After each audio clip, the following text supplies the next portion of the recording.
It's a common misconception that drinking 8 glasses of water a day is enough for healthy hydration. But sweat consists of water and sodium, which means you need water plus electrolytes to stay properly hydrated. Thankfully, there are products like Element that have all your electrolyte needs covered. You can try Element Recharge Sample Pack by going to drinkelement.com/speak for only the cost of shipping. Monday? Did I just hear Monday? We're in the same company. Welcome to Speak for Yourself, Marcellus Wiley, Emmanuel Acho. So with it. We're about to pull Aaron Rodgers over here. They get off the Monday. Jealousy. All right, let's get to our top story. Hey, let's have some comfort food. Pizza Hut right here. Order today at pizzahut.com. We working every day. All right, the Bucks. They got work last night. Well, they got some good news, too. Before tip-off for the NBA Finals last night, Giannis returned after missing 2 games with a knee injury and finished with 20 points and 17 rebounds. Okay. But Chris Paul had a game-high 32 points in the Suns' win, and the Bucks have now lost Game 1 in 3 straight series. So, Acho, you encouraged by the Bucks despite the Game 1 loss? Absolutely, Sal. Giannis is only going to get better, and I'm encouraged by the Bucks because I'm encouraged by Giannis. Think about it. First off, you don't have to be no basketball astute analyst to realize that the Phoenix Suns are not going to go 25 for 26 from the free throw line and make 24 consecutive free throws, set an NBA record. Yeah. The difference in this game, and we'll get to much of it later, but the difference in the game was the difference in the free throws. It was equal besides that. Oh, was it? So, yes, I'm encouraged. Giannis, who hyperextended his knee just a week ago, comes back and gives you 20 and 17. And I'm like, oh, wait a second now. Giannis, you good for 20 and 17 at 80%? What are you going to do as you get better? I remind y'all, remember when James Harden rushed back that first game? He was 1 for 10 from the field, 0 for 8 from 3 in 45 minutes. All of a sudden, next game, Harden started cooking again because he was getting more healthy and more healthy as time passed. Giannis will continue to get healthier, and the Bucks will continue to get better. The other reason I am encouraged is because you got Giannis, you got Middleton, you got Jrue Holiday. That's supposed to be their big 3. Jrue Holiday cannot get much worse. Like, he's been bad this playoffs with about 2 great games hidden there in between. Jrue Holiday can't get much worse than he was yesterday. He was like self-sabotaging this team. So there was a moment in time in the game where I'm like, Jrue Holiday, who do you play for? Because you had a wide-open 3-point shot attempt that you pass on right there. Then you get the ball stolen from you, and they go down and they get a bucket.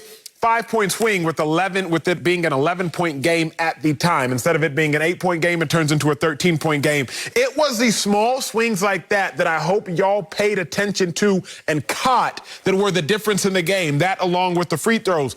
You have to be encouraged because of this as well. The Bucks don't ever win their first-round games. The only time they won the opening game was against the Heat, a team in which they swept.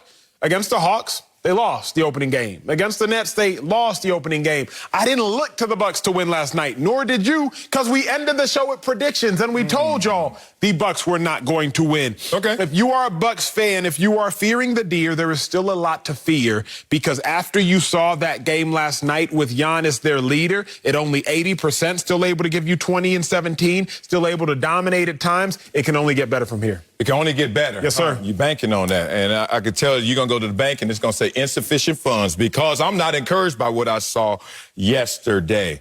What we used to call a game like that yesterday where, Milwaukee got off to a faster start. Even in the second quarter had a lead here and there. But for the complexion of the entire game, they lost that game in the mental scoreboard and obviously in the literal scoreboard. So we used to call that getting cruise controlled. That means you really didn't stress us. Like, we just got to a good speed and we just cruised. You know what that speed was? 81 points from the big 3, CP3, Book, and Ayton.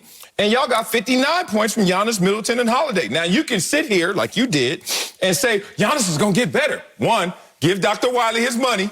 Dr. Wiley told you. Laughing ain't going to help me in my ego. I told you Giannis is going to be fine, and Giannis was going to play. And Giannis was fine, and Giannis did play. But this banking on Giannis getting better, that's where I got to stop a little short. Because I know when players lose games, they just simply have to look at the scoreboard to tell them.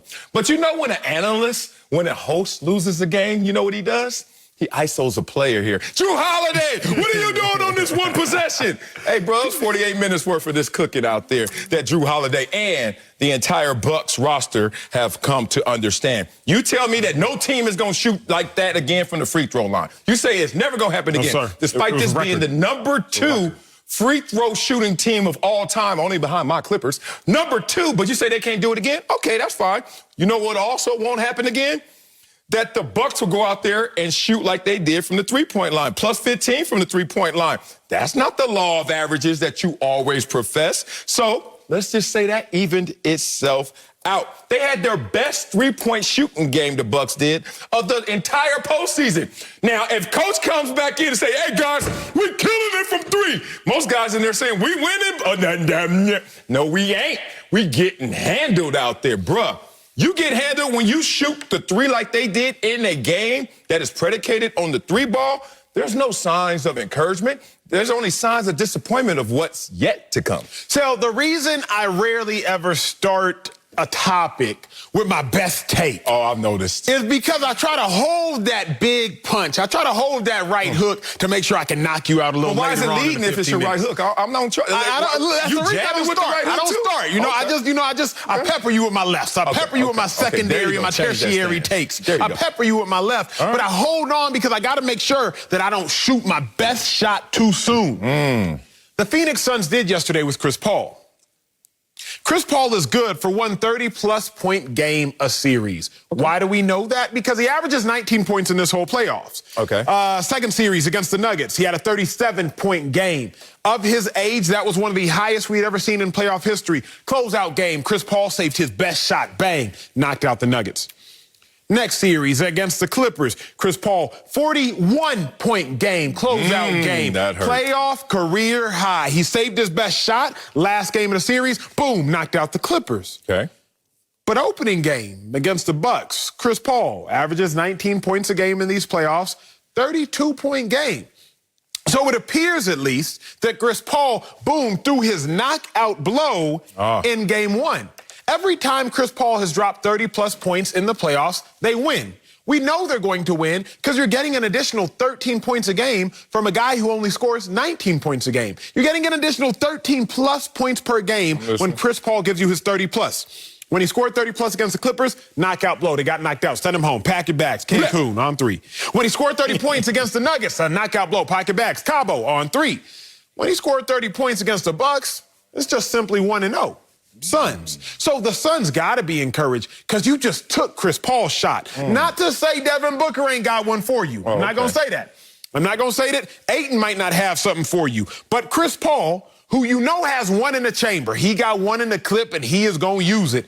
He used it already. Boom. Okay. He got them that dub. Instead of using it for the knockout blow, you already know Chris Paul used it. If I'm a Bucks fan, I understand. Okay, good. We lost the game we were going to lose when Chris Paul scored 30 anyway. Usually he does it to end the series. He did it to take us up to take him up 1-0. It's all good. It's not all good, but everything you said was correct. Because Chris Paul's out there playing legacy leverage, like in the moment and in totality for his legacy and its leverage. We get it. I understand. If I'm Chris Paul, I'm looking at Devin Booker like, go out there and ball. I'm going to ball harder because I need this to erase some of the stains on my resume that people have been clowning me and ridiculing me with for so long. So I understood that Chris Paul was going to run that first 100 of the 400 like none other. Coach say, hug a curve. You're like, I ain't hugging no curve. I'm running like a straight 100. Okay, I respect that. But here's the problem.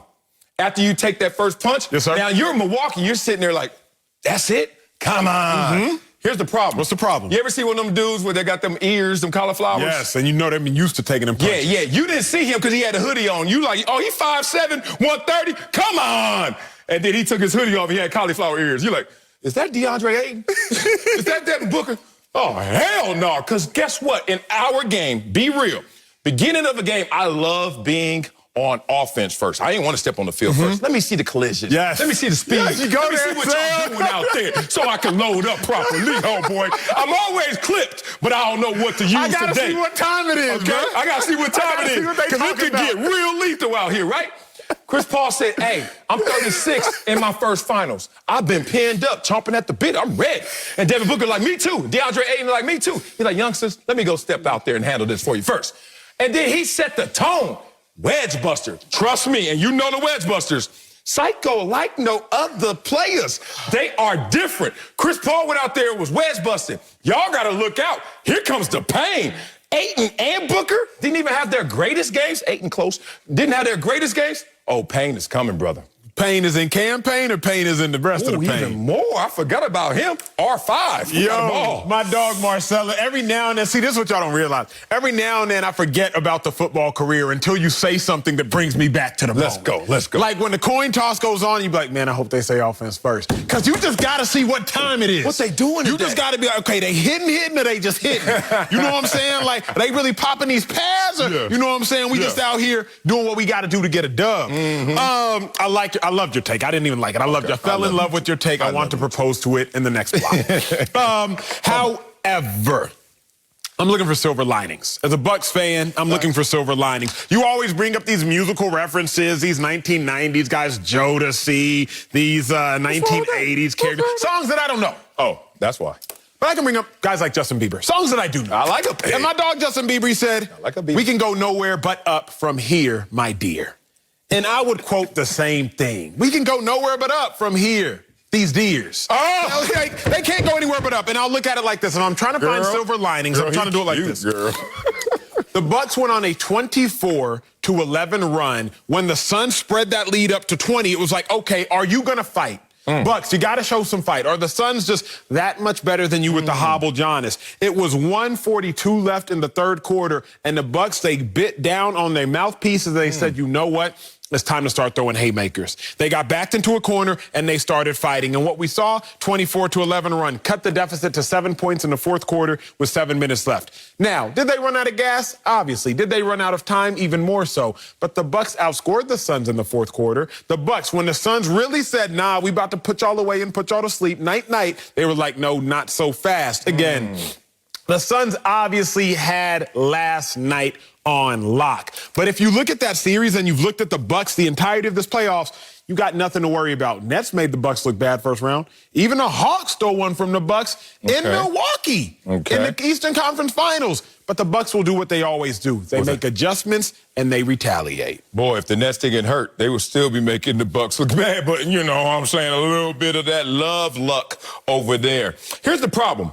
If you look at the defense of the Bucks, which is supposed to be a strong suit, look, offensively, they were the most scoring team in the NBA this year, so respect to their offense and their duality. But defense is supposed to lead the way when you got Giannis.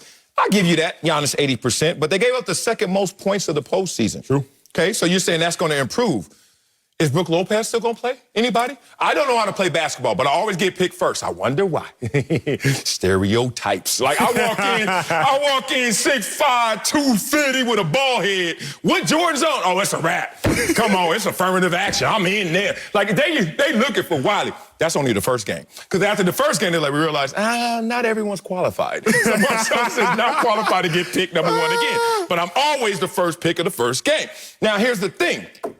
Brook Lopez, we saw you, and we knew we're going to expose you because he got exposed in the last series. Even though you see Brook Lopez, who did do some switching, especially Game 6 last series that really helped him. Game 5, he had 33 points, so respected Brook Lopez.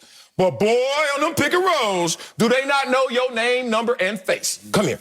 And highlight after highlight, depends on which vantage point. Low light after low light, Brook Lopez was sitting there doing this, fouling. Sitting there doing this, getting Jade on. If he's going to be on the court, that's a problem. We need adjustments there. My last point is this. Be careful how you measure what a team is doing in the moments. They balloon up to a 20-point lead. Respect.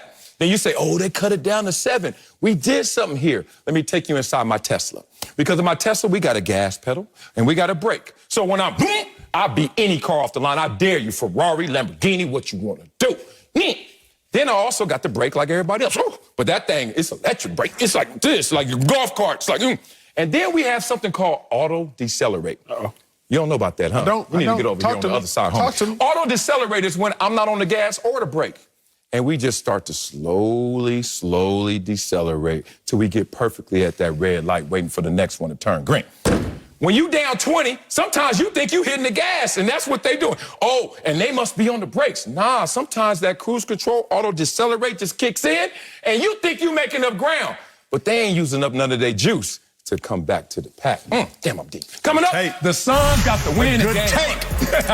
Yeah, he's talking to you. But we'll tell you if they proved they're the better team last night. But first, Aaron Rodgers won the match. The match, I say. But we'll tell you how the Packers should feel about his latest comments. That's next. Don't speak for yourself. Does he have his AirPods in while he's coughing? Getting recommendations from your friends for that perfect diet might be a big waste of time. The real answer is already within you, your genes. What are the best foods based on your DNA? What foods have the nutrients that you need? How quickly do you metabolize caffeine and alcohol? Don't guess. Use the code Speak for Yourself for $20 off a Geno Palette DNA kit. Find out how to eat for your genes. Aaron Rodgers dominated in the match yesterday on his way to beating Tom Brady on the golf course.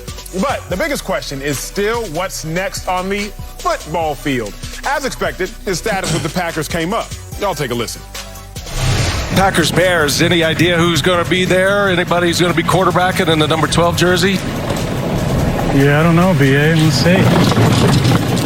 How about, see, won't we? How about September 12th then? Will you go for that one? What's that one? That would be the opener against the Saints. Oh. All cheesers rejoice. Yeah, I don't know, BA. We'll see. I got some thoughts to get off my chest, but Marcellus, you please first. Okay. How should Packers fans feel about Aaron Rodgers? We'll see. Comments. How should Packers feel about it? They should feel like they're in a battle, and he's truly on the other side. Now, with that said, the reality is he playing, but he ain't playing. You understand what that means? That means September 12th, oh, he playing. But right now, he ain't playing. He trying to act like he down for the smoke. Let's go to war. He gonna fight, but it's gonna turn into that fight. You ever seen Boy in the Hood? Look at your face. I have. Not start to finish, though. Like, it'll come on the network, and I was like, oh. Your face, and first of all, when someone answers, say, I have. That means we know you I didn't have go to not. the theater to watch it. I was like 9 when it came out. Well, that's okay. But, you know, Netflix, all these kind of things out there, they are there for start to finish. I don't get paid enough to have Netflix accounts. Can I use your login? Okay. That's what Gen Z does. I need to log in. Shoot, I don't give a damn. Here's the thing. You know who Trae is? Yes. Boy in the Hood? Yes. Remember this? Get to your point. This is my point. If you saw the movie, damn it, everybody at home knows my point. He fighting himself, bro. He fighting the air. Aaron Rodgers in there, mad, because he know he got to tuck his tail. He know it's over. He know it's a wrap. And that's the craziest thing. All he's trying to figure out now is, and I know you've been here before, when your pride is in the way. And all you're trying to really figure out is, what is my route back to the norm without looking so damn bad and tucking my tail in that path? Aaron Rodgers is just sitting there like, we'll see. You know what the funny thing about we'll see? The we used to be flipped. It used to be me. It used to be all Aaron Rodgers. I don't give a damn what they do. Jordan Love this. I don't give a damn what they do. My contract that. I don't give a damn what they do. I don't like everybody in that organization. But you notice that me flipped around to a we. Uh-oh, sounds like a little bit of partnership there, Aaron Rodgers. Sounds like a little bit of you and I. So when I saw that flip from a me perspective to a we perspective, Packers know what's up. He ain't playing, but he playing. Security, I think Marcellus was throwing up gang signs. I don't feel safe on set. Dislocate the fingers. That's all. Packers players, Packers fans, anybody Packers related, y'all got to be hot at these Aaron Rodgers will see comments. Let's go. And here's why, Sel.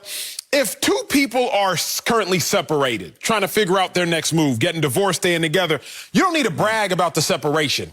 Aaron Rodgers, you don't need to sit here on IG, on Twitter, talking about we separated. What else you don't need to do is all of a sudden act like you forgot your significant other's anniversary.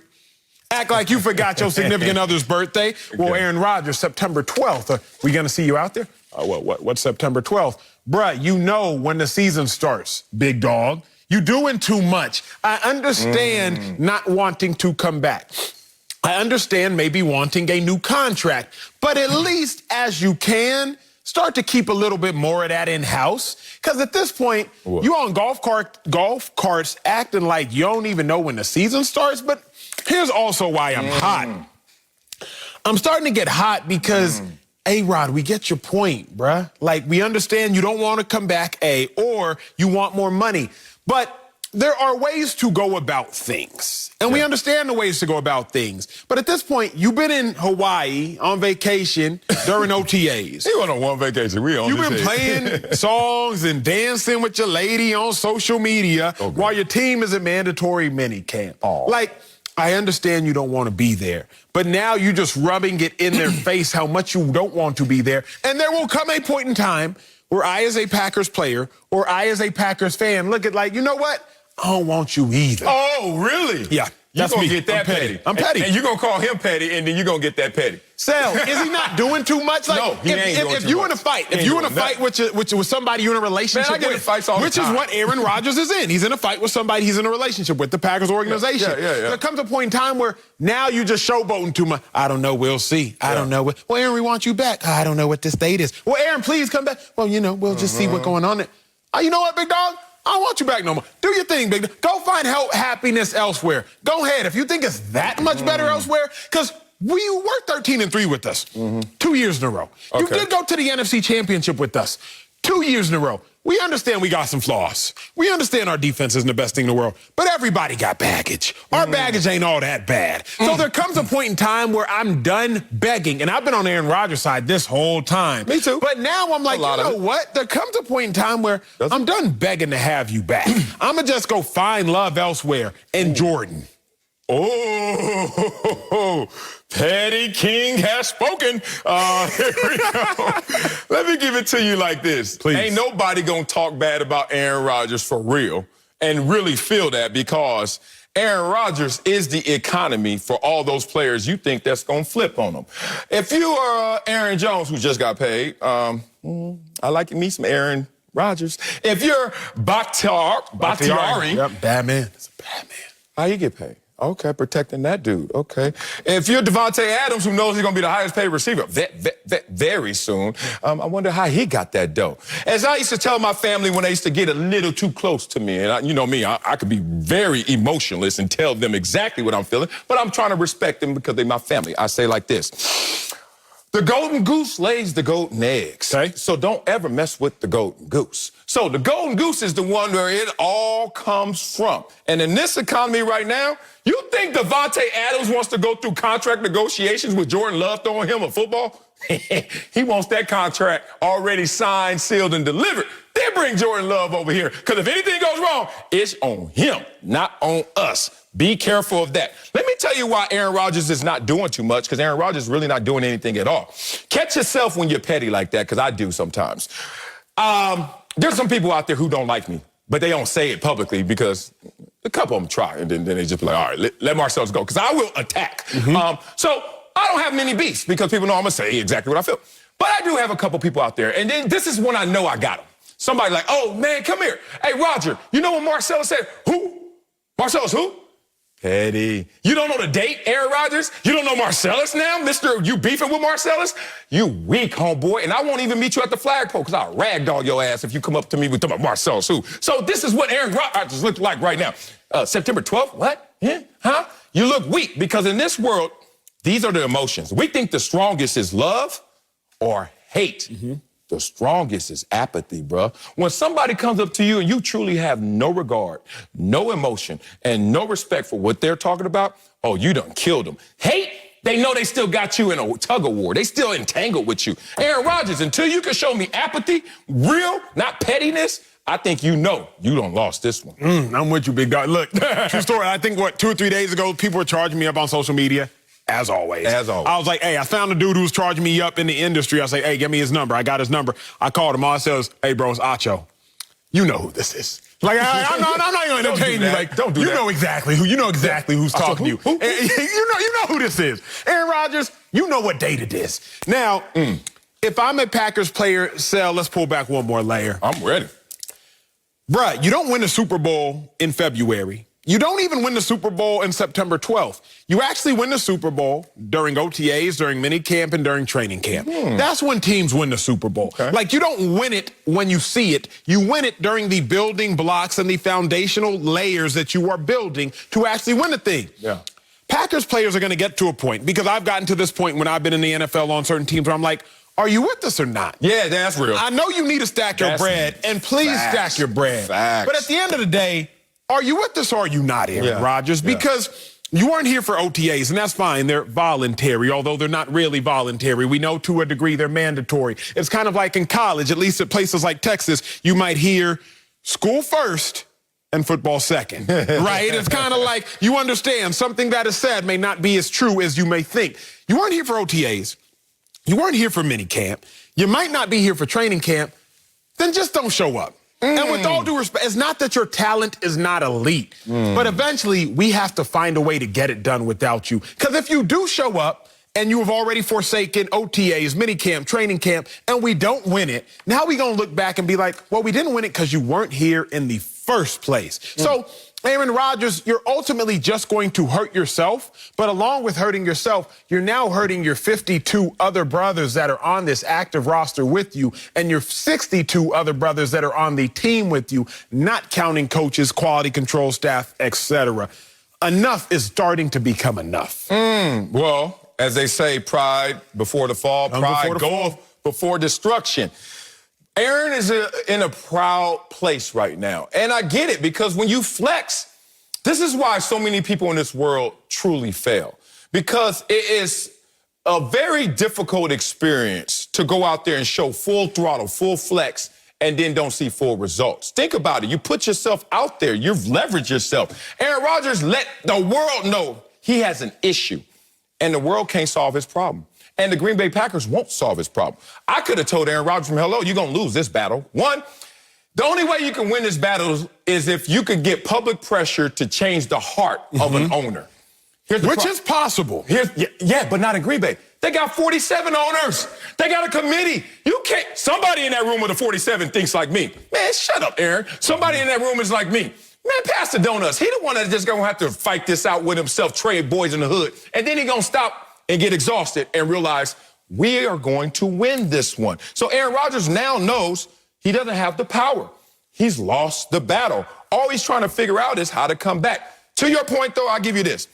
The boat's going to always float. Teammates are sitting there like, look, dog, are we pulling in the same direction? Because that's the speed, but we still going to float this boat. So you better bring yourself in here to make sure we're all pulling in the same direction. But it's on Aaron. Till he get out his feelings, we'll see when he does report. Coming up, the Suns took game one last night, but we'll tell you if they prove they're the better team. That's next on Speak for Yourself. Proverbs 16:18. You and the new king.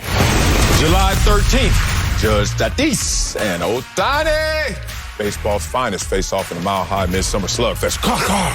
From Coors Field in Denver. It's the 2021 MLB All-Star Game presented by MasterCard. July 13th on Fox.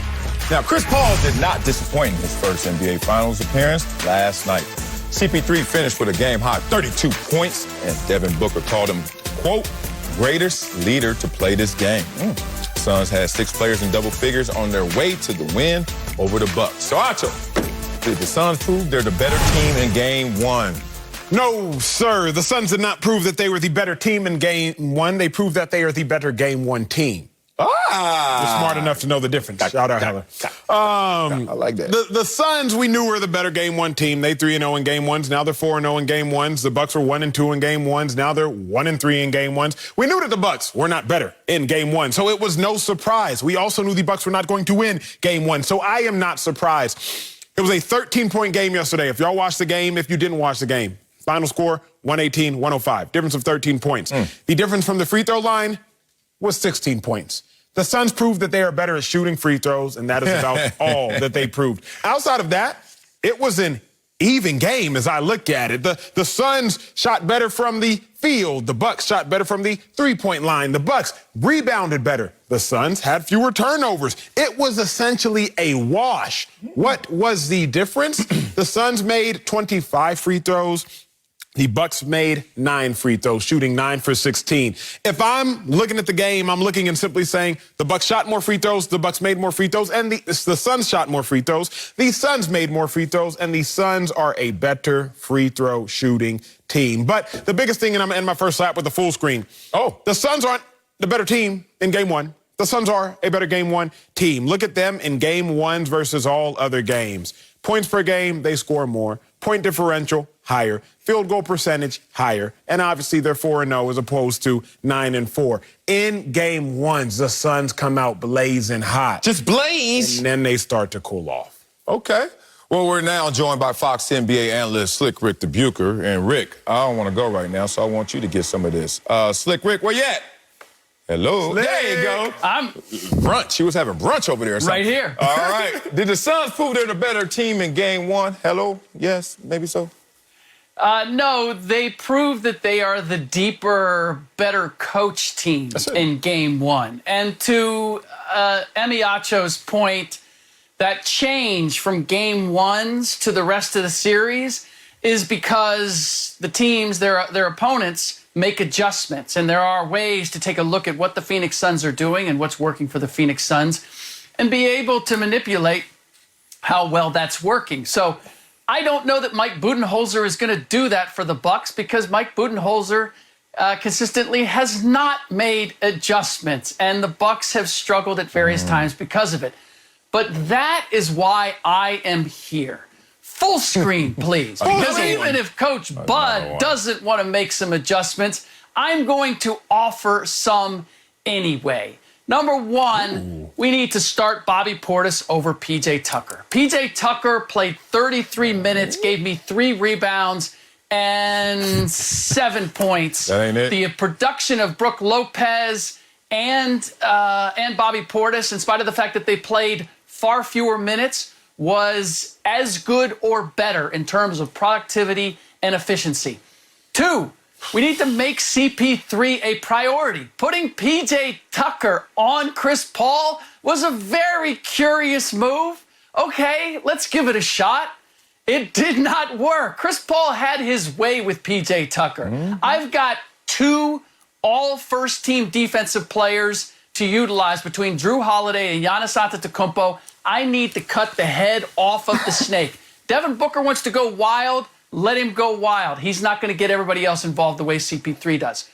3, Giannis, I love you, bro. And in the mid-range, in transition, have at it. Attack off the dribble. But when we get to half-court sets, you're only touching the ball when you're below the free throw line, and I know you've got 1 dribble to get to the paint where you are the most dynamic. Anytime he goes off the dribble from the top, half the time it's a turnover and it's a 4-point swing going from a potential bucket for the Bucks to an easy bucket going the other way. And then finally, I need more Drew Holiday and less Chris Middleton. Really? Drew Holiday in Game 6 against Atlanta had a third of the usage rate, had the most shots. That all cratered down in Game 1 to 19% in usage rate and didn't get nearly the same number of shots. Chris Middleton ISOs against these wing defenders, that is not the way to go. So P.J. Tucker and Chris Middleton, you served me well. Appreciate your service. But this is not the time for you. Adjustments need to be made. Man. I can't believe that I got to go against the grain with this one. Golly. Man, this is basic math over here, basic logic, but you guys want to complicate it. Okay, that's fine. Look, the Suns are the better team. Why? One, they won. And Acho wants to tell me, well, they're supposed to win game ones. Acho, you say that they were 3-0 in game ones before this one, right? So makes them 4-0, right? Of those 3 teams, which one did they play against the Bucks before? None of those 3. So throw those out now. We're just calling about 1-0. So they're the deeper team, according to Slick Rick. They're the better team, according to the scoreboard. They win the game, but now we're going to say, no, the other team is better. Wow, I don't see how. Let me tell you why. Dogs bark, cats meow, and babies cry. And if it's going like this is how it's going to end up going. The Suns in 5. I'm telling y'all right now, on record, book it. Let's talk about the 6 players in double figures for the Suns. Ooh. And Jay Crowder would have made it number 7, but he went 0 for 8. So we can improve with the Jay Crowder. There goes that point. Those points going up. And Devin Booker had 27, but don't hide behind 27 points, Devin Booker. You better than that. He only shot 38% from the field. So we can see a better Jay Crowder easily, and we can see a better Devin Booker easily. Oh, my goodness. And the Bucks, I don't know if we can see a better version of you shooting from the three-point line, because that was the best three-point shooting game of the postseason, and y'all still lost. And y'all gave up the 2nd most points of the postseason. And y'all still lost. Boy, if y'all don't get out my face right here, we used to call this double dutching. They double dutched these dudes out here, and I'm going to tell you how they double dutched them. One, if you look at the score of the first quarter, Suns up 4. Second quarter, Suns up 8. Double dutch them. So do the math. What's the third quarter? 16. They out there double dutching with these dudes. Finally, they dropped the ropes in the fourth quarter. Said, save something, dog. We still got 4 more games because we're going to gentlemen sweep these dudes. Suns in 5. I didn't see any evidence that the Bucks are going to get better except the health of Giannis, but that doesn't mean the production of Giannis. Suns in 5. I need to go back to the point that Acho made because it was a very good one when it came to free throws. You free throws. Celis, you ignored every single point he made about that the Bucks dominated in various categories. I say something genius and he just ignores it, Slick. It's the thesis of the show. He does. He just goes off on his own way. I'm just going to sing this song over here. No, the band is over here. This is what we're playing. I danced to my own beat. The free throws was the huge difference in this game, and it was the single difference in this game. And it was an outlier in this game. Because you know who is the worst at getting free throw attempts in all of the playoffs among all of the teams? I'll listen. That would be the Phoenix Suns. The Phoenix Suns have gotten the fewest free throw attempts, and yet in this game 1, they got far more free throws. They shot and made far more free throws.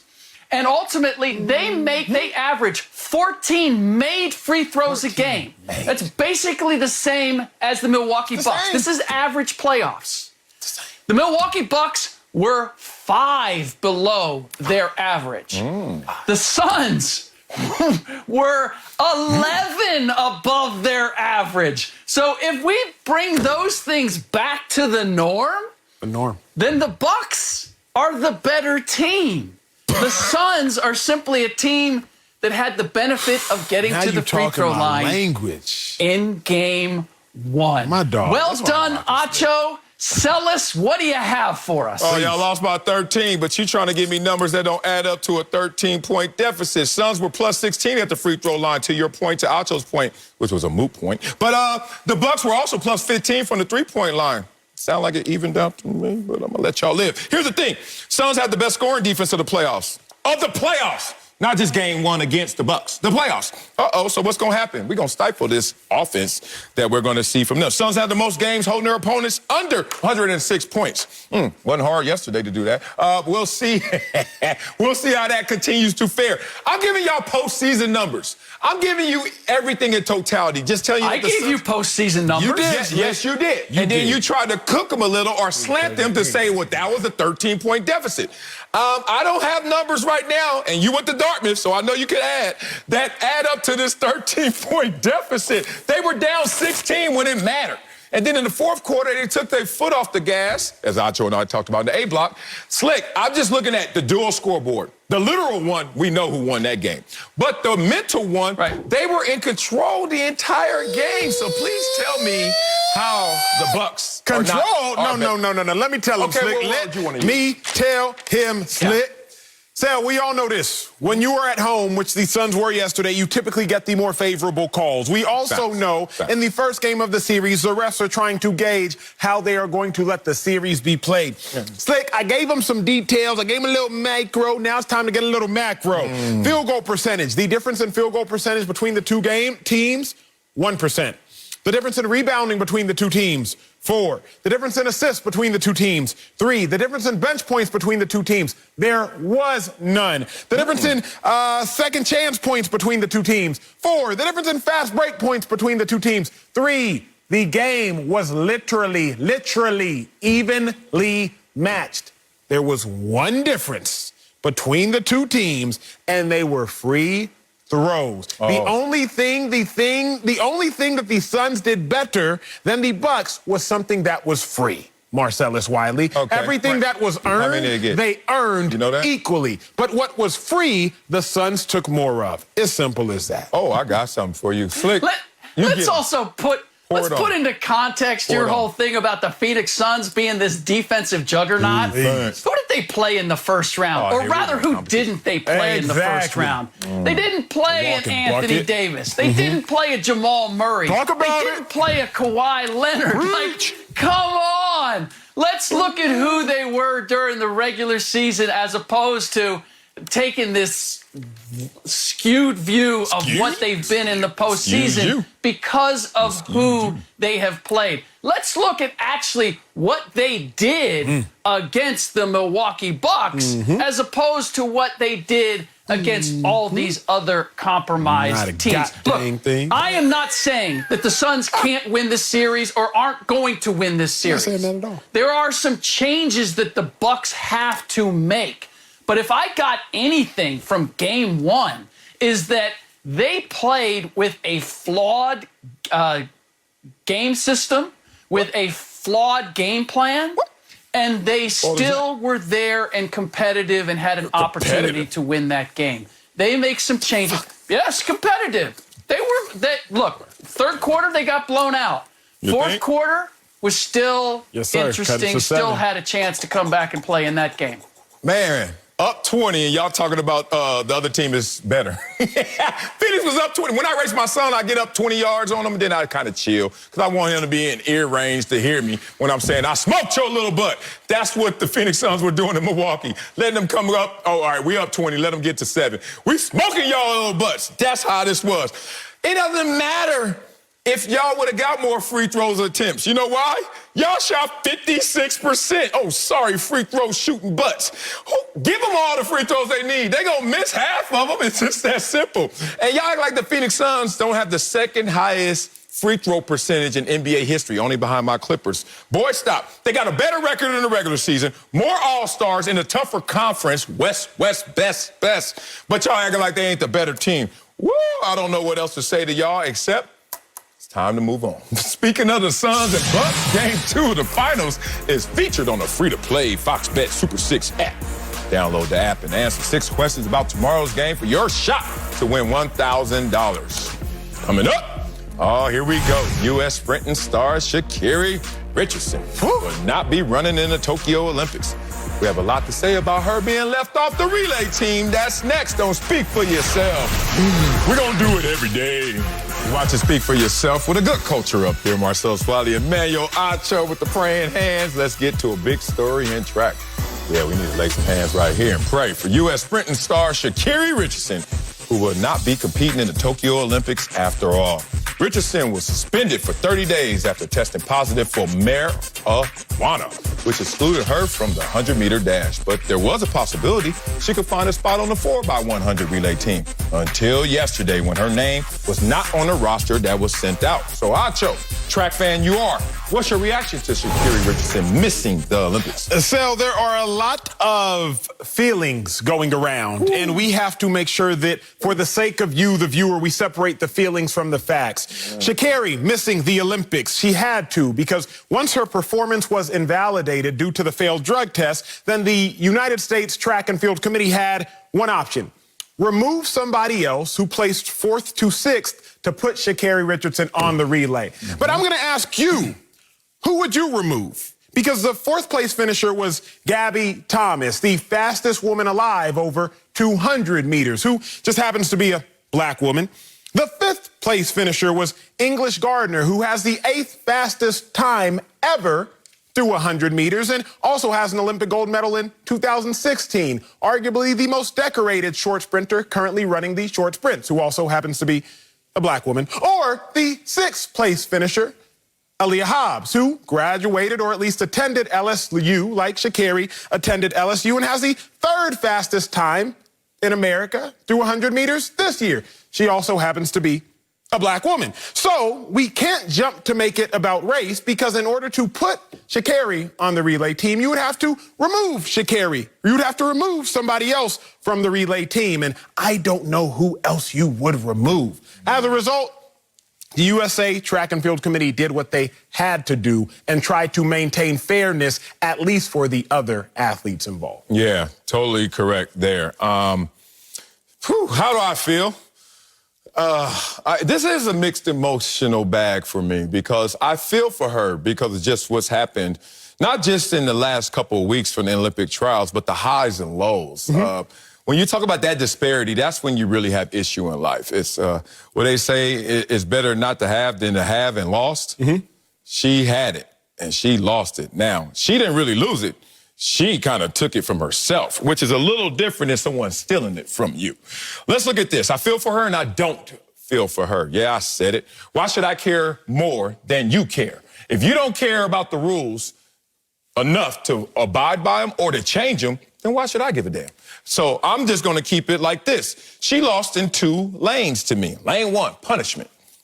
1 month off. Now, that excludes her from the 100, but still keeps her in the 4x100.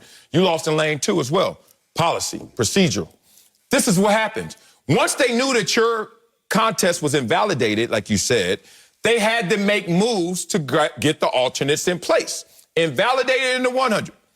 Invalidated in the 4x100 because we already called the alternates to tell them that they're on. So now once we call them to tell them they're on, you want us to steal from them something that you stole from yourself.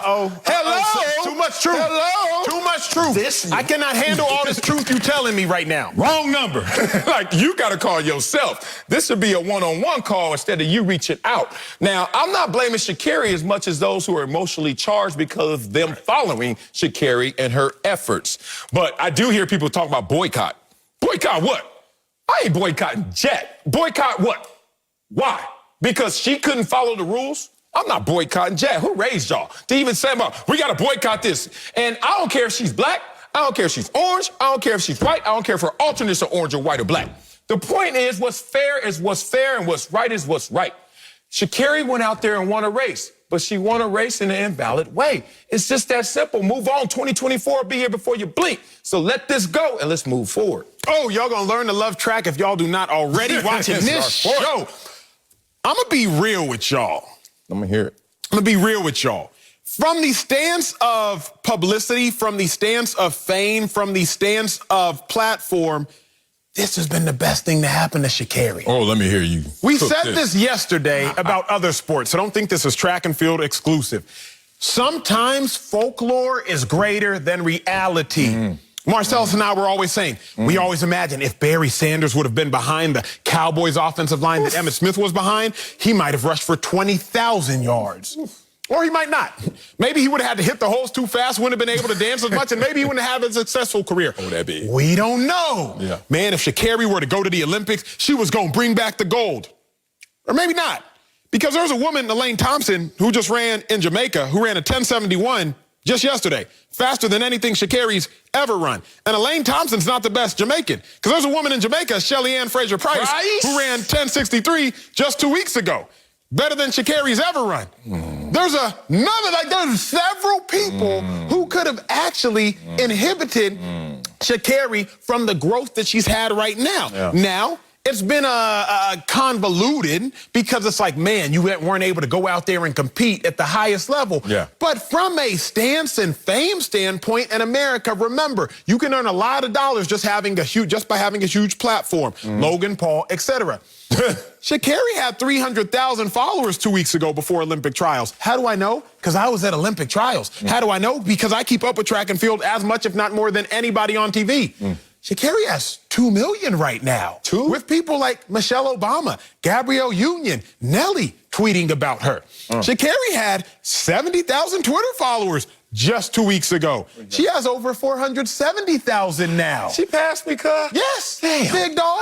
What I need to do and if legally? we're being real, she hasn't yet accomplished anything. She hasn't won USA's because her performances are invalid. So what has she accomplished? She has the collegiate record.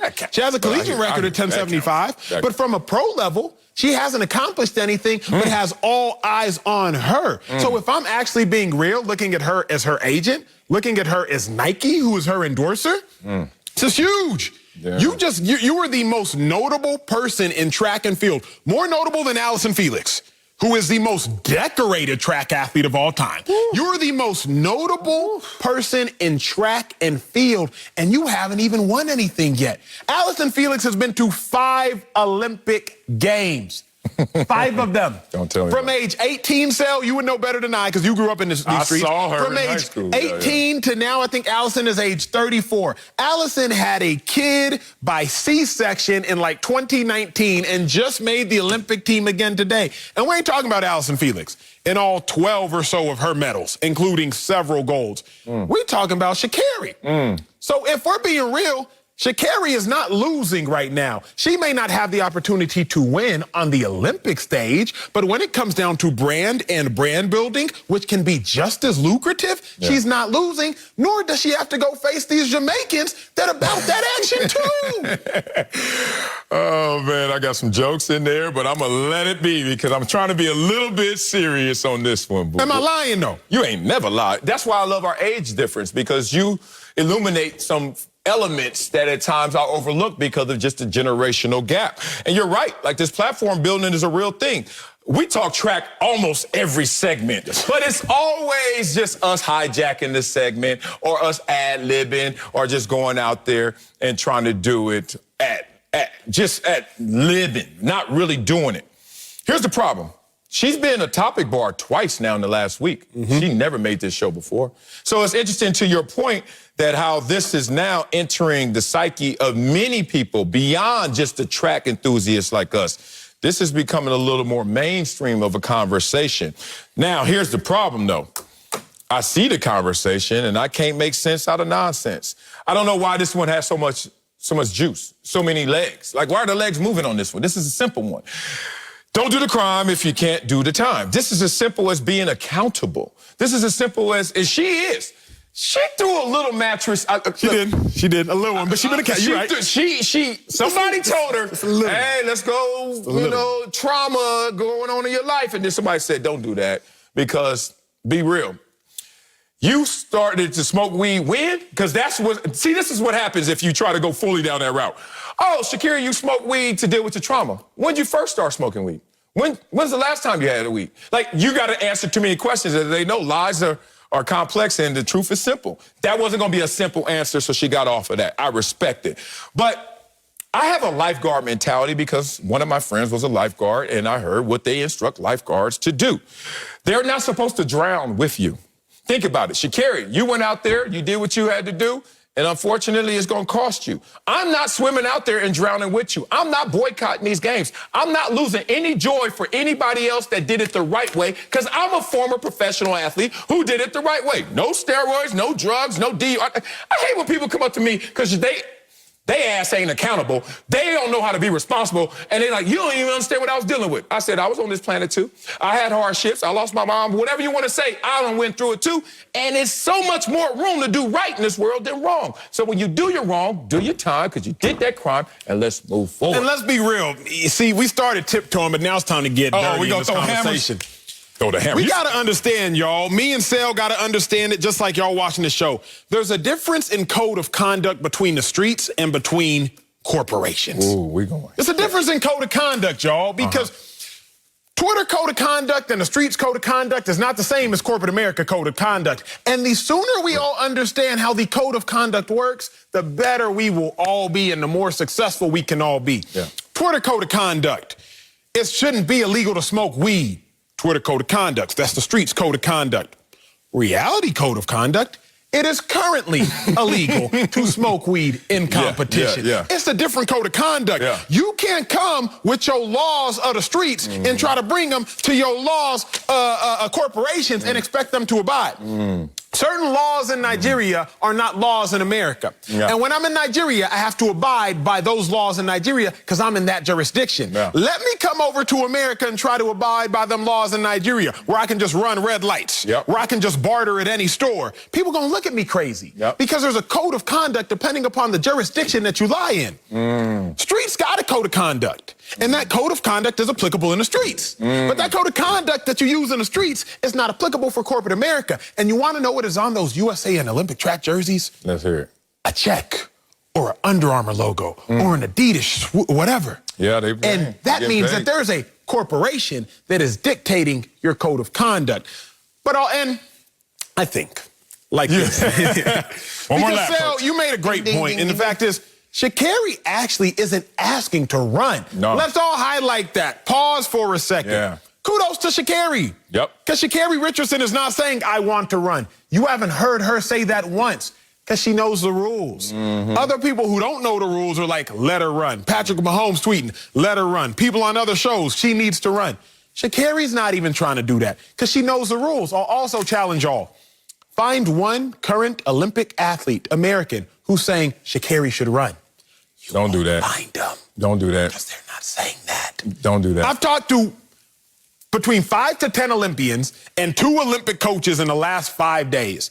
And ain't none of them saying that she should be able to run. Why? Because they all got the same legislations. If somebody got suspended for missing curfew, the fact of the matter is they broke a rule that at a minimum, I as an athlete would have wanted to break too. Like at a minimum, if Sale missed curfew, I wanted to miss curfew and I couldn't. So why should Sale still get the pleasure even though he broke the rule? Yes. So at a minimum, I'm going to feel some type of way because you did something that I would have wanted to do as well and I couldn't do it. Man, say it again. I got receipts right here in my phone, DMs, texts, conversations that I've had with track people, personnel, and they all saying the same thing you said. We're glad you're saying it, Marcellus, because you don't give a damn, but I have to protect where my workspace is, et cetera. But thanks for speaking for me. It's just that simple. We all have those receipts. Good nuts. You know what I mean? Dudes I know that run track, that dudes and girls, that love to smoke some dank, smoke weed every day, would love to. And they like, damn, I can't do it right around this time because I got to do it. As I told you, I did not smoke weed when I was playing football. I like to hydrate. So it was legal. I won. But the point is, my dudes who did, they were like, dog, we cycle in, we cycle out. We know when to do it, not to do it, because we ain't paying the stupid tax. Sorry, Sha'Carri, you had to pay the stupid tax. But I'm not going to come up here and grandstand. I'm not coming up here to virtue signal. I'm not coming up here to act like I do everything perfectly. But I also know when I get caught in my imperfections, shut your lip, shut your mouth, stop blaming. It's all on me. Here's an example. I don't run red lights at 2 p.m. I run them at 2 a.m. Trust me, try to see me at a red light at 2 a.m. You're going to see smoke because I am not stopping nowhere at 2 a.m. because what the hell you want to stop next to me for? Bruh. I grew up with that type of trouble. Bruh, you can do the same thing. And if the police pull me over, I'm taking the ticket. Let me say this, big dog, because I knew you had another lap in you. I grew up in Texas, right? None like growing up in the city. When you in the backwoods of Texas, you know, in the country parts of Texas, though I grew up in Dallas, you got to go through the backwoods to get some places in East Texas. Oh, yeah. It's a bunch of dumb red lights. It's like, why is there a red light in the middle of country nowhere, Texas? And I'm driving home from East Texas to Austin or East Texas to Dallas at 5 a.m. and I see a red light. And I see a red light and I see the camera there. If I run a red light, knowing that there is a red light camera, and it takes a picture of me running the red light with a red light camera, who am I to complain about the fine? Right. Who am I? Why they put a red light here? Who am I to also complain about why the red light is there? If I want to have a separate conversation about why there is a red light in the middle of nowhere, Texas, that's one thing. Yes. But I can't sit here and try to delegate whether or not I got to pay the ticket. Yeah, don't conflate them. I ran the light and I seen the camera. Saw that thing. Coming up, Baker Mayfield. He's in line to get paid. But should he be worried about the Browns' commitment to him? We'll answer that one. Next, speak for thyself. Hey, Baker, red light. Baker Mayfield is eligible for a long-term deal, but when will it happen? Pro Football Talk thinks the Browns could actually wait another year to sign him to an extension. They added, quote, is he the kind of quarterback whose presence elevates the rest of the team? Or is he a quarterback who simply benefits from a team of all-stars that the Browns continue to build around him? So, Marcellus, my dog, let's keep the good times rolling on this show, shall we? Should Baker be worried about the Browns' commitment to him? No, he should not be worried about the commitment or lack thereof to him because Baker Mayfield has been inconsistent, correct? It's been a roller coaster ride. Wherever you want to say it started off that rookie year and beating the rookie year touchdown. Then you break that record. You go down your second year, sophomore slump, coaching changes, whatever you want to say. And then last year, the rebound. Point of it is roller coaster ride for Baker Mayfield. Last time I checked, and I know the way I live, I bet on myself. And if I'm Baker Mayfield, I'm betting on myself. And I'm not betting on inconsistency because that won't give me proper value. Think about what's going to happen if Baker Mayfield accepts a contract right now.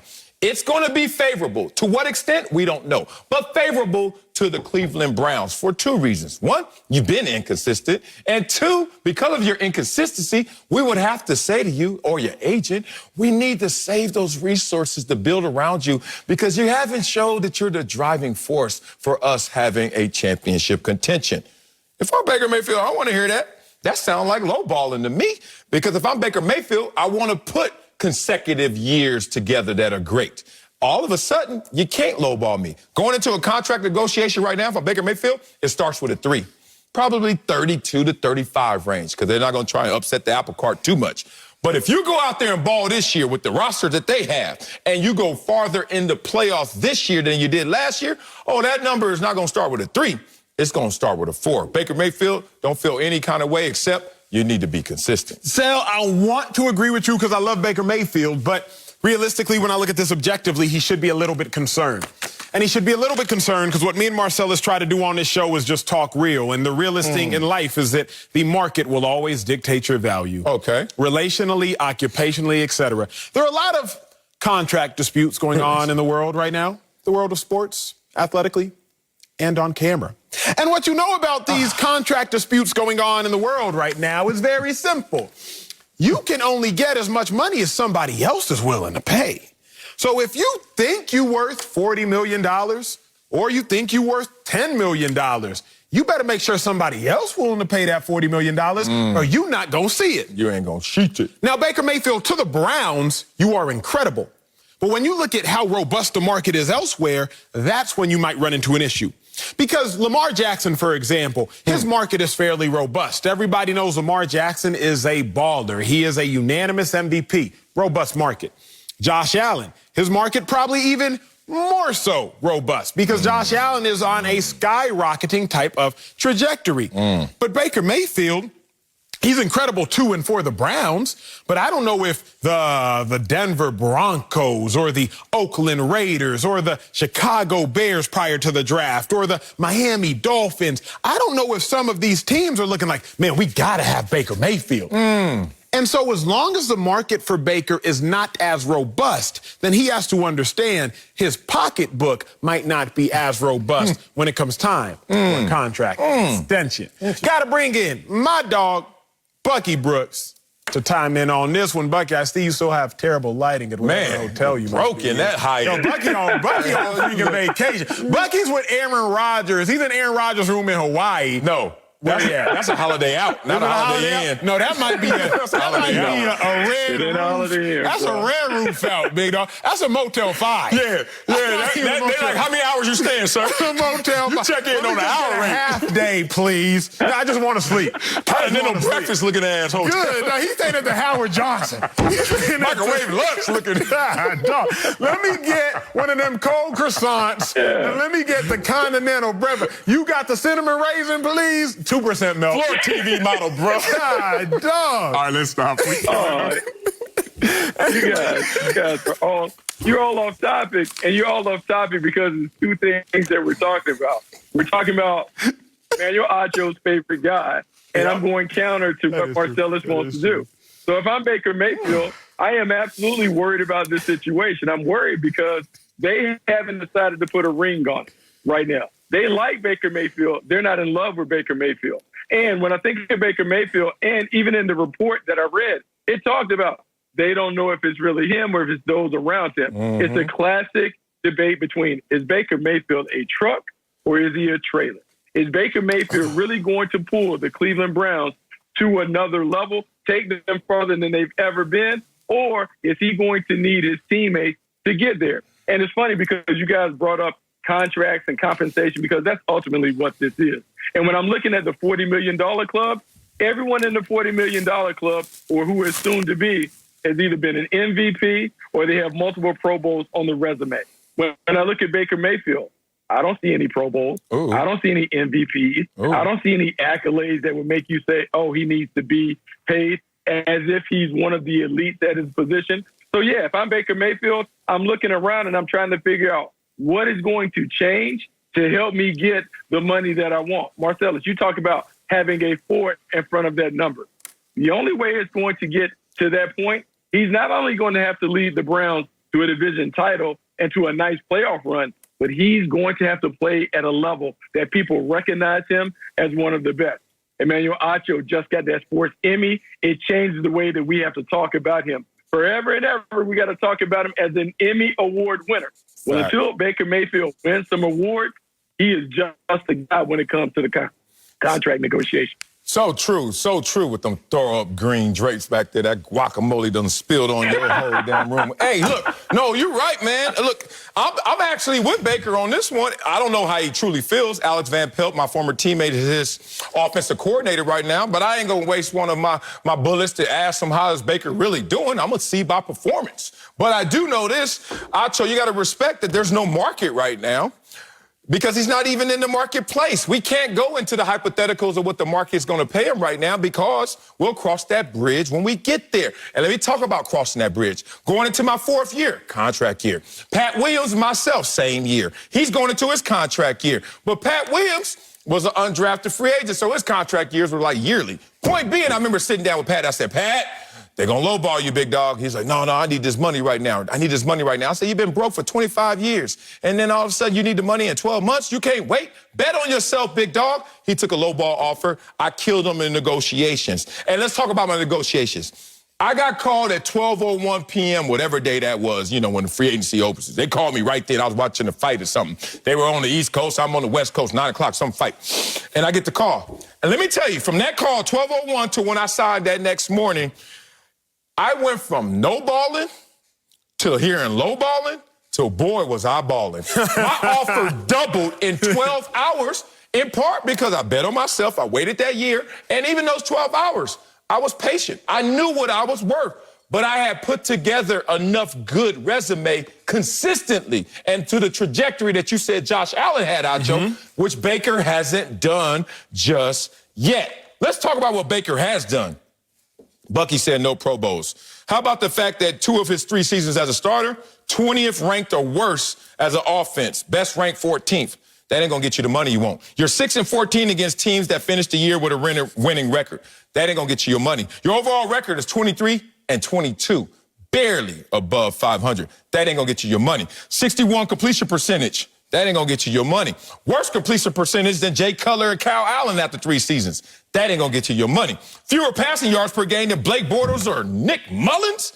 Lower passer rating than Gardner Minshew after 3 seasons. That ain't going to get you your money. If you're Baker Mayfield, you got to bet on yourself. And what you need to bet on is having a great year again to get the money you deserve. But, Sel, remember the story that you told me. What I love about this show with Bucky, with Sel, with myself, when I get to chime in, we all play the game, and we all got real stories that y'all just play Madden about, or hopefully y'all have family or relatives that y'all know about. Sel, you told me when you had to leave Buffalo to go to the Chargers, Buffalo was like, look, we can't even pay you what they can pay you. Fact. Because Sel had interest elsewhere. That's how you end up being the top paid defensive end, I think, in the history of the NFL at the time. I ain't counting your pockets. History. It was San Diego history and second in NFL history. But who's counting? I mean, not counting. Not a big deal. But I mean, that's Miami. That's all I got. That's all I got. On the flip side, I was never in that position, but my brother was. My brother was with the Chicago Bears. His contract was up. He wanted to re-up, get some money. And then it was like, well, why don't you go see what somebody else is willing to pay, and we will price match. That's what's really going to happen with Baker, and that should be Baker's fear. If the Browns look at Baker like, well, yeah, Baker, we'll pay you whatever else somebody's willing to pay you, Baker going to have to go look around. And if he looks around and other teams start bringing up, you ain't make no Pro Bowls. Other teams start bringing up, you're only top 20 in the select few categories. Other teams start bringing up his deficiencies as opposed to his efficiencies. He might run into a problem. Coming up, LeBron James ain't a fan of the play-in tournament, and neither am I. Oh, because you're a LeBron fan. So we're going to talk about that. And if the NBA should keep it going. Next, speak for yourself. Let's do it. LeBron James ripped the NBA's play-in tournament a couple months ago, saying the person who came up with the idea, quote, bleeping needs to be fired. Well, it does not look like it's going away. NBA Commissioner Adam Silver acknowledged the critics, but said the format was very positive. And, quote, it's my expectation that it will continue for next season. And LeBron, you can't fire me. All right, so Slick Rick is back, but Acho, Is it smart for the NBA to continue the play-in tournament? Absolutely not, y'all. What did the play-in tournament grant us this year? A lack of Steph Curry? What did the play-in tournament grant us this year? Not being able to see the second oldest player to lead the NBA in scoring? Someone has to tell me what the play-in tournament did for us this year, because I see nothing. Going forward, Slick Rick, say, are we going to play 82 games in a season? Yeah, it's coming. We play in 82 games in a season because those 82 games decide who gets to go into the playoffs. If those 82 games are not dictating who gets to go into the playoffs, what am I playing them 82 games for? Slick, I'm going to take you back to my childhood in the Acho household. In the Acho household, every Saturday we had to do chores. The 4 kids had to collectively break down the house and do chores. Somebody will clean the mirrors, somebody will clean the carpets, somebody will do the dishes, somebody will do laundry. Now, you could not leave the house until you did them chores. But here's the issue, Slick.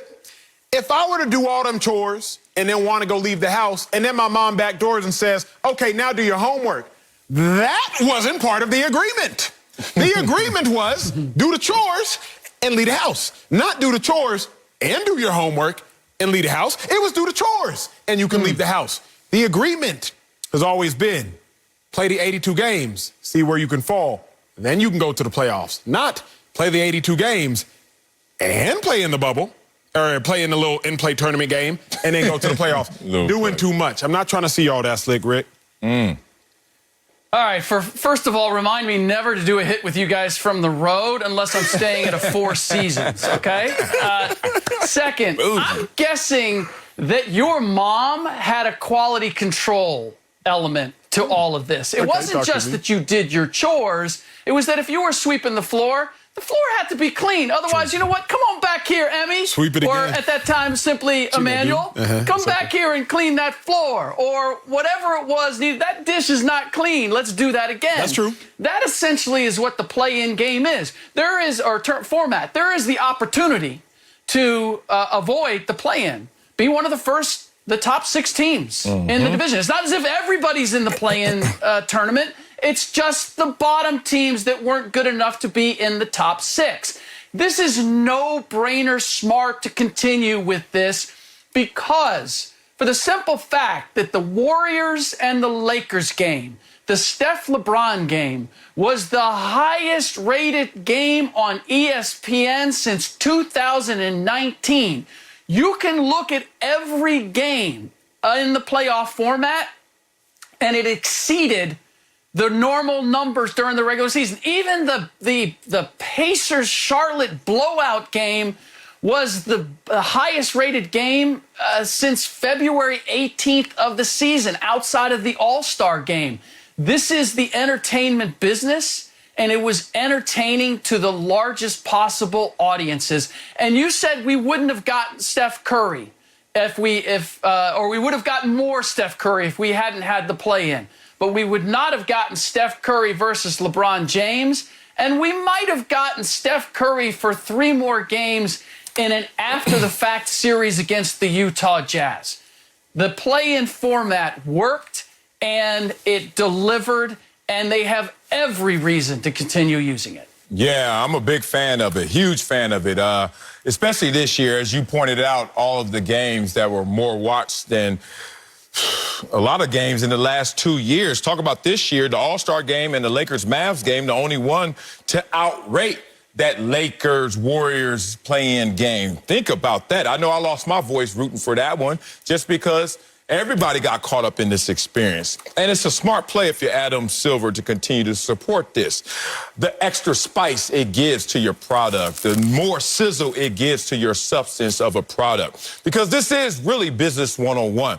This is product management. If you guys ever heard of the term gamify, that's what they're doing to their product right now.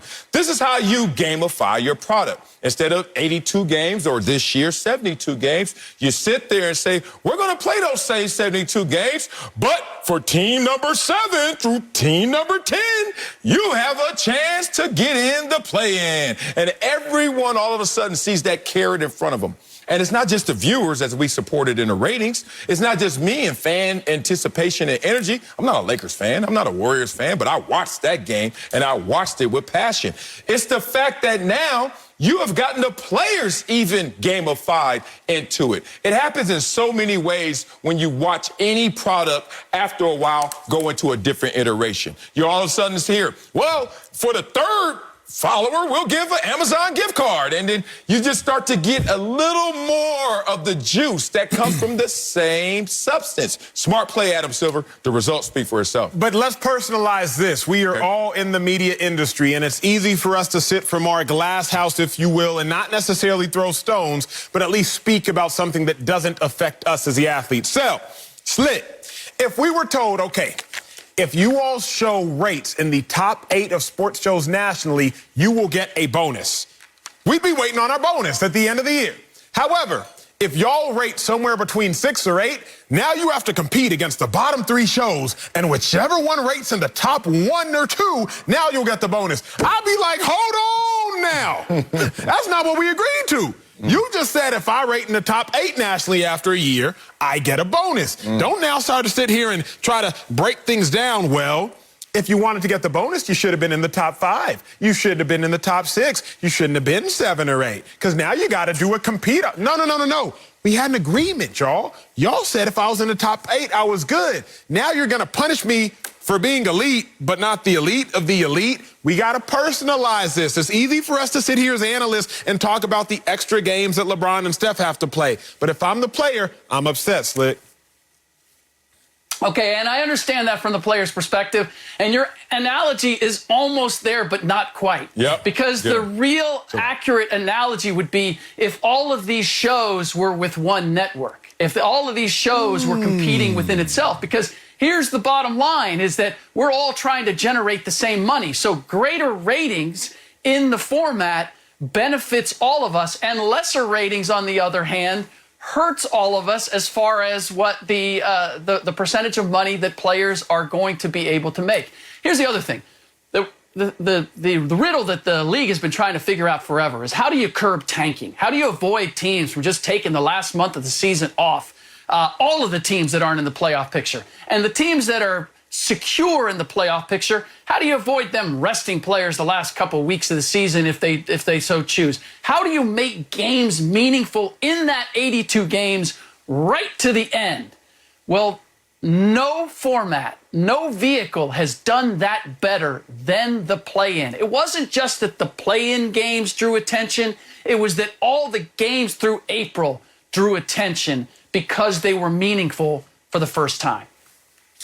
Here's the thing, Slick. You've made some phenomenal points, but in all honesty, Sal, this block and Slick, you've really challenged me and Marcellus in other ways because we clearly can be too mean. The last block with Bucky Brooks, we came on here and we were just discrediting his lighting, discrediting everything about his appearance and his aesthetics. And then Slick Rick comes in. It was fair. But clearly, Slick, we done scared you into putting on a tie. Because just 30 minutes ago, you came on this show without a tie.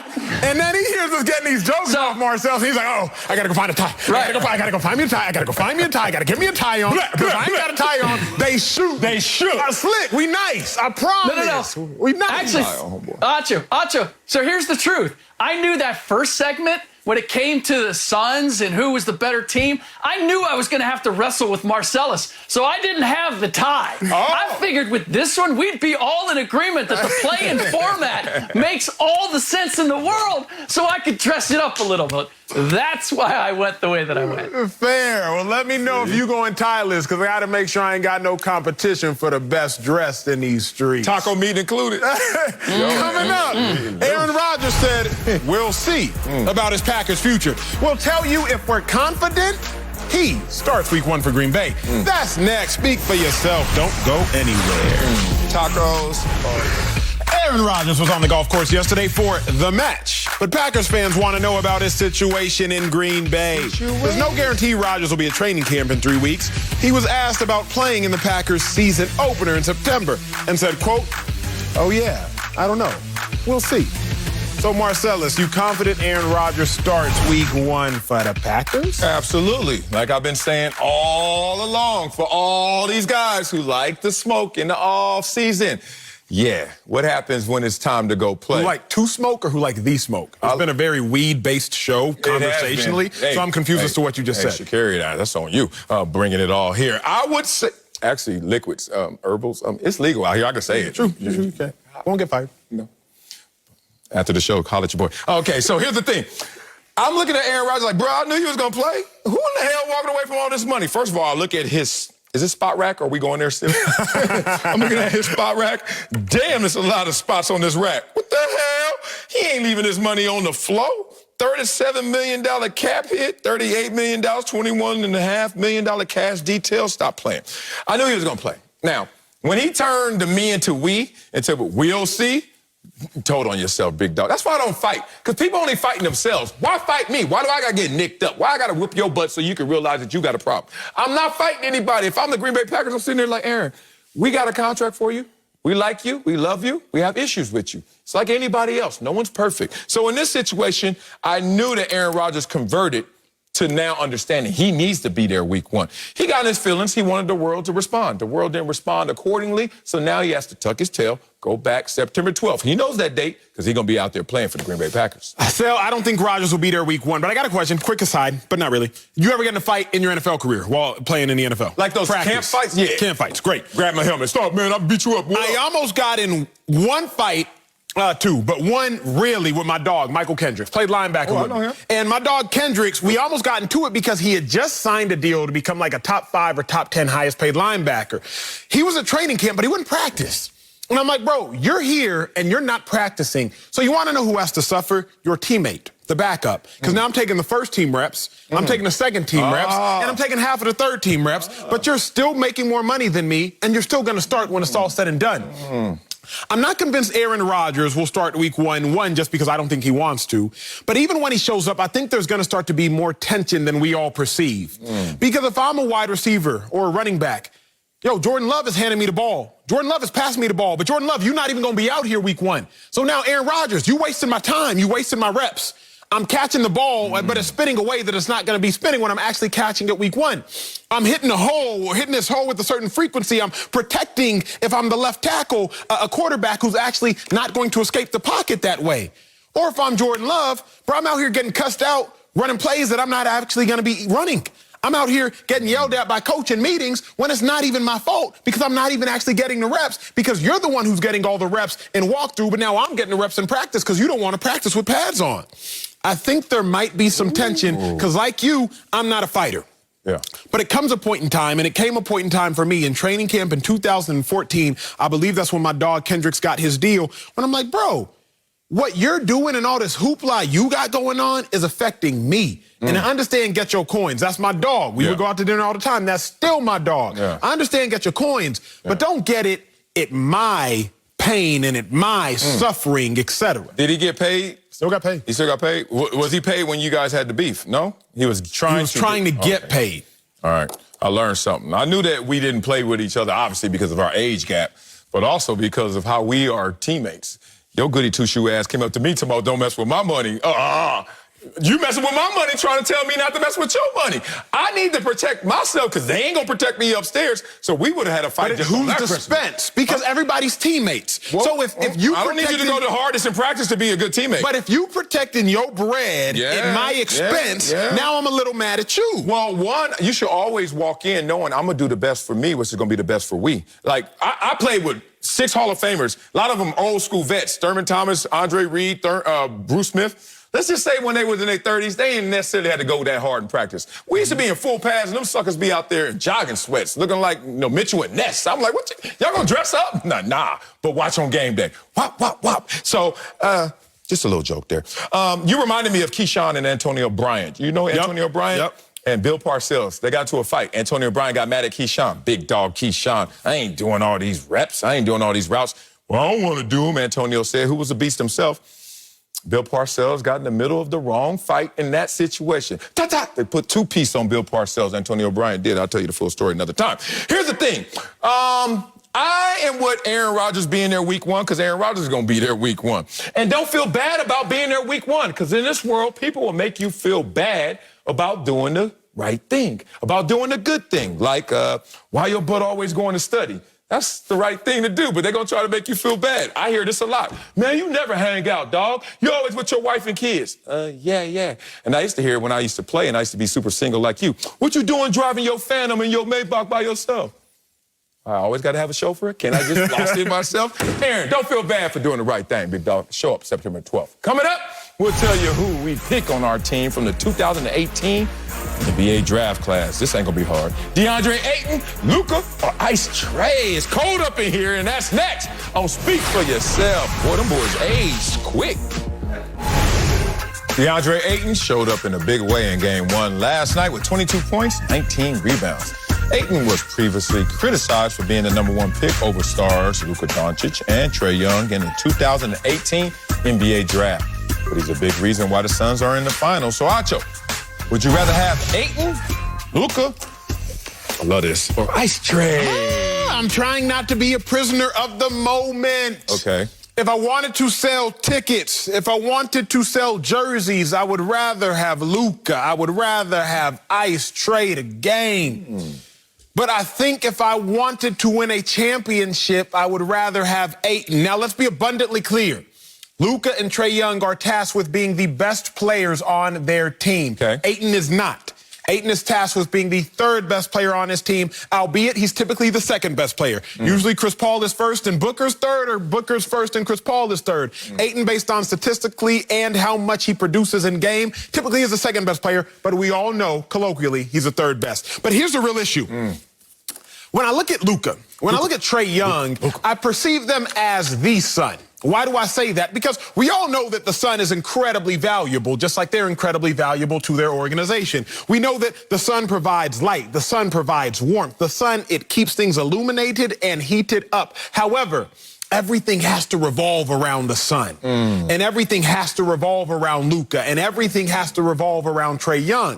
When I think of Ayton, no pun intended, with him being on the Suns, I look at him as the moon because we don't give the moon nearly enough credit, but it does make the Earth a more livable planet by moderating how it wobbles on the axis. Meaning this, Deandre Ayton definitely makes the Suns a more viable team by moderating and controlling them throughout the course of games. You do not have to revolve the game around Deandre Ayton, but he is a contributing factor to their success. I can't say that I would take Ayton over Luka. I can say I would take him over Trae, but I at least had to present y'all a lot of logic as to why. You didn't finish Boy in the Hood, huh? So you ain't gonna know when he says suns, moons, stars, quasars. Man, shut up. So here's the thing. You'll catch that part one day. It's Luka. It's not even close. This is not even close, but I love that you had to take me out this world to figure that out. That you need to come back to this planet where it is Luka Dončić. One, just simply like me being an evaluator, being for real, I'm looking at their games right now and trying to project forward. The forecast is brighter for Luka than any of these two. One, his game is not predicated on athleticism. It's on genius and experience and skill and technique. He out there cooking between the ears before even letting them feet go. 6'8", thick. Don't even got to lead the ground to go ahead and give you buckets. Fade away, drop back, step back, dot. He leading the country to the Olympics for the first time. They've never been there before. Now they got 2 million people there. Sacramento's bigger than that. And he got the whole country there. Trae Young, Deandre, y'all going to Olympics? Anyway, here we go. I got so much here, dog. I got too much heat. All I know is he's a better three-point shooter than Trae. Luka. And he had 11 triple-doubles, and Trae and Ayton didn't have 0. Luka on this planet. Coming up, Charles Barkley thinks Tom Brady is the greatest athlete of all time. Oh, God. We'll tell you if we agree. Next, where we gonna go now? But on the moon, give me 8. Without gravity. Yeah, right. Tom Brady lost in the match yesterday to Aaron Rodgers, but he got a nice compliment from Chuck, Charles Barkley, during the event. Barkley said, quote, "Brady is the greatest athlete of all time, not just any football player." So, Marcellus, yes, sir. You agree with Charles Barkley on Tom Brady, greatest athlete all time? I actually do, man. 7 rings in football. The only equivalent I can see is obviously not Jordan with 6 rings. It's 11 rings when you talk about Bill Russell, but he was doing it against guys who had second jobs, so I ain't doing that. 7 rings in football, and don't you argue it, because there's 2 guys up here right now with a collective 0 rings, so that's the most daunting. He's not the best athlete. He certainly is the greatest. I'll give you that. I think he's the greatest athlete in football. I can't say, here's when you start talking about athleticism and Sel, we need a whole block for this. I think of athletic because the word athletic is in athleticism. So when you say the greatest athlete, I instantly jump to attributes that make someone athletic.